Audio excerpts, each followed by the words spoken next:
Outer ring road వస్తుందంటే చాలా మంది దాని వల్ల ఉపయోగం ఏముంది, అంత దూరంలో ల్యాండ్ ఎవరు కొనుక్కుంటారు, అక్కడ ఎవరుంటారు అని అనుకున్నారు. కానీ ప్రాజెక్టు పూర్తయ్యాక దాని రూపురేఖలే మారిపోయాయి. ఔటర్ రింగ్ రోడ్డు వచ్చాక ఇవాళ అక్కడ స్థలాల ధరలు పెరిగిపోయాయి. ఇప్పుడు ఔటర్ రింగ్ రోడ్డు లోపల గజం స్థలం 40,000 నుంచి 60,000 రూపాయల దాకా ఉంది. కొన్ని ఏరియాల్లో అయితే 1,00,000, 2,00,000 కూడా ఉంది.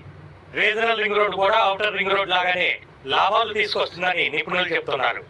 ఎవరైతే రీజనల్ రింగ్ రోడ్డు దగ్గర రియల్ ఎస్టేట్ లో పెట్టుబడి పెడతారో వారికి తిరుగుండదని అంటున్నారు. రీజనల్ రింగ్ రోడ్డు వరకు హెచ్ఎండిఏ లిమిట్స్ పెంచడం కూడా ఇన్వెస్టర్లకు గొప్ప అవకాశం అని చెప్తున్నారు. రీజనల్ రింగ్ రోడ్డు వచ్చే ఏరియాలో ఔటర్ రింగ్ రోడ్డు నుంచి 20 నుంచి 30 కిలోమీటర్ల పరిధిలో ఎక్కడ స్థలాలు కొన్నా కానీ భారీ లాభాలు పొందే అవకాశాలు ఉన్నాయని రియల్ ఎస్టేట్ నిపుణులు చెప్తున్నారు.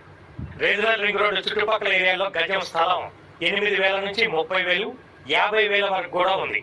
ఫ్యూచర్ లో ఈ ఏరియా హైదరాబాద్ లాగానే బాగా అభివృద్ధి చెందబోతోంది. ఒకప్పుడు మాదాపూర్, గచ్చిబౌలి వంటి ప్రాంతాల్లో స్థలం కొనలేకపోయామని బాధపడే